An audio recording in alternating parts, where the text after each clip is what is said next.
성경 말씀대로 살면 성공하지 못한다. 기독교인 청년 10명 중 4시 실제로 이렇게 답했습니다. 정말 그럴까요? 오늘 그 이야기를 여러분과 함께 나누려고 합니다. 예수님께서 이른 아침 갈릴리 바다, 일명 게네사렛 호숫가를 찾으셨습니다. 갈매기는 평화롭게 날고 수정같이 맑은 호수는 청순함을 자랑이라도 하듯 출렁이고 있었어요. 그런데 이렇게 아름답고 평화로운 그곳에서 예수님이 무리들에게 하나님의 말씀을 가르치고 계셨습니다. 시간이 지나자 소문을 들은 사람들이 점점 몰려들어 말씀을 전하기 어려울 정도가 되었습니다. 사람이 너무 많아 예수님은 자유롭게 말씀을 전할 수 없게 되셨어요. 그때 주위를 둘러보시니 호숫가에 배 2척이 있었고 마침 어부들이 그물을 씻고 있었습니다. 예수님은 그중 한 배에 오르셨는데 그 배가 누구의 배였습니까? 시몬 베드로의 배였습니다. 주님은 그 배를 육지에서 조금 떼게 하시고 거기 앉아 말씀을 가르치셨어요. 말씀을 마치신 예수님은 이제 시몬에게 말씀하십니다. 누가복음 5장 4절입니다. 깊은 데로 가서 그물을 내려 고기를 잡으라. 그런데 이 말씀은 다른 사람은 몰라도 어부인 베드로에게는 정말 순종하기 어려운 말씀이었습니다. 왜 그럴까요? 첫째, 어부로서의 전문성에 비추어 볼 때 받아들일 수 없는 말씀이었습니다. 예수님은 목수이지 어부가 아니시잖아요. 반면 베드로는 갈릴리 바다에서 잔뼈가 굵은 어부입니다. 어느 시간에 어디에 물고기가 있는지 누구보다 잘 아는 사람이 베드로예요. 둘째, 육체의 피곤함입니다. 베드로는 지난밤 밤새도록 그물을 던졌지만 한 마리도 잡지 못했습니다. 파도이는 바다 위에서 밤을 새워 허탕을 쳤으니 몸도 마음도 얼마나 지쳐 있었겠어요. 셋째, 동료들과의 관계와 재정의 어려움입니다. 깊은데 그물을 내리는 일은 혼자 할 수 없어요. 동료가 필요하고 사람을 데리고 나가면 임금을 줘야 합니다. 그런데 또 어젯밤처럼 허탕을 친다면 그 물질적 손해는 고스란히 감수해야 하는 거죠. 이렇게 전문성으로 보나 피곤함으로 보나 관계로 보나 재정으로 보나 베드로는 순종하기 어려웠습니다. 그런데 베드로는 이 모든 것을 이겨내고 순종합니다. 그 한 가지 이유가 무엇이었을까요? 바로 예수님의 말씀 때문이었습니다. 누가복음 5장 5절입니다. 말씀에 의지하여 내가 그물을 내리리이다. 베드로는 말합니다. 선생님, 내가 밤이 새도록 수고하였으되 잡은 것이 없지만 말씀에 의지하여 내가 그물을 내리겠습니다. 그러면 베드로는 어떻게 자신의 모든 것을 내려놓고 순종할 수 있었을까요? 우리는 쉽게 말합니다. 베드로는 수제자니까 당연하지.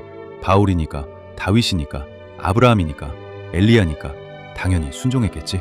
그러나 여러분, 그렇지 않습니다. 그들도 우리와 동일한 성정, 동일한 죄성을 가진 사람입니다. 결코 특별한 사람이 아니에요. 사실 베드로는 아직 예수님이 어떤 분이신지도 잘 몰랐었습니다. 그래서 선생님이라고 불렀잖아요. 그런데 어떻게 순종했을까요? 바로 직전에 예수님의 말씀을 들었기 때문입니다. 배의 주인이었던 베드로는 가장 가까이서 그 말씀을 들었을 거예요. 몸은 심히 피곤했지만 주님의 입에서 나오는 하나님의 말씀이 그를 사로잡기 시작했습니다. 믿음은 들음에서 난다고 하지 않았습니까? 말씀을 들을 때 베드로 안에 믿음이 생겼고 믿음이 생겼기에 순종할 수 있었던 것입니다. 그렇다면 순종한 결과는 무엇이었습니까? 고기가 심이 많아 그물이 찢어질 정도가 되었고 자기 배에 다 실을 수 없어 동무의 배까지 불러 2배에 가득 채웠습니다. 이 기적이 우리에게 주는 교훈이 무엇일까요? 하나님의 말씀에 순종하면 풍성한 축복을 받는다는 것입니다. 기적에는 공식이 있다고 했죠. 그 공식이 바로 말씀에 대한 순종입니다. 가나의 혼인잔치도, 요단강도, 홍해도, 나병에서 고침받은 기적도 순종 없이 일어난 기적은 성경에 한 곳도 없습니다. 그런데 이 기적은 그것을 뛰어넘는 더 깊은 교훈을 줍니다. 내가 가진 모든 것을 내려놓고 하나님의 말씀 앞에 순종하면 하나님이 그 인생을 책임져 주신다는 것입니다. 여기서 중요한 것은 물고기가 몇 마리 잡혔느냐, 수입이 얼마였느냐가 아닙니다. 사람들은 자꾸 거기에 관심을 두지만 그게 중요한 게 아니에요. 베드로가 자신의 전문성과 상식과 경험을 내려놓고 동료와의 관계와 재정의 어려움을 감수하면서까지 말씀에 순종했더니 하나님이 그 말씀대로 이루셨다. 하나님은 신실하신 하나님이시다. 이게 더 중요한 것입니다. 그래서 파스칼이 이렇게 말했습니다. 우리가 말씀에 순종하려 할 때 가장 큰 장애물이 무엇입니까? 우리의 이성, 우리의 경험, 우리의 상식, 주변 사람들과의 관계, 그리고 물질의 손해입니다. 이런 것들이 결국 우리를 순종하지 못하게 만드는 거죠. 앞서 말씀드린 그 설문 기억하시죠? 한 기독 언론이 20대, 30대 기독 청년들에게 물었더니 성경 말씀을 지키고 살면 성공하지 못한다고 40%가 넘게 답한 그 설문 말입니다. 왜 이런 생각을 할까요? 성공에 대한 잘못된 생각 때문입니다. 그들이 말하는 성공은 돈과 권력이에요.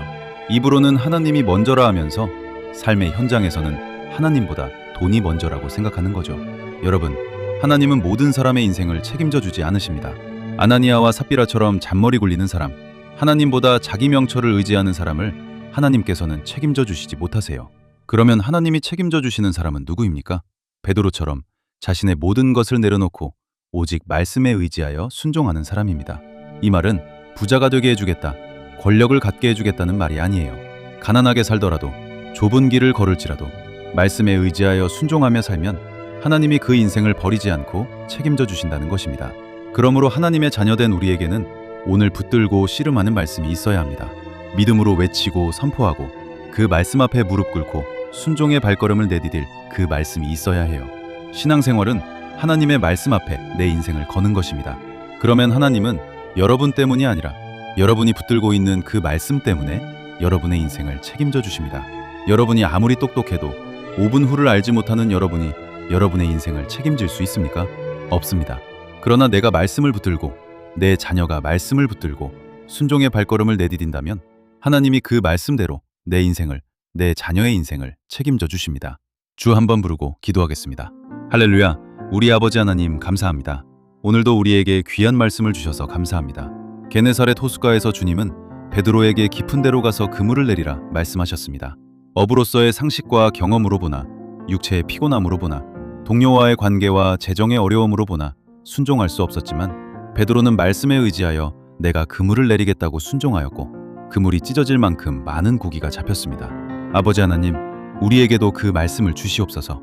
날마다 붙들고 씨름하고 외치고 선포할 수 있는 말씀이 오늘 내 안에 있게 하옵소서.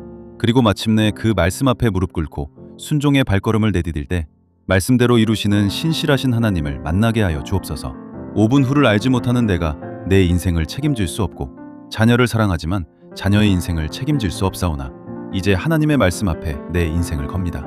나로 인해서가 아니라 그 말씀으로 인하여 말씀대로 내 인생을 책임져 주시고 내 자녀의 인생을 책임져 주시옵소서. 그 말씀 앞에 내가 가진 모든 상식과 경험을 내려놓게 하시고 처한 상황과 환경을 뛰어넘어 순종하게 하옵소서. 이제로부터 영원토록 우리와 함께하여 주시옵기를 예수 그리스도의 이름으로 기도드립니다. 아멘.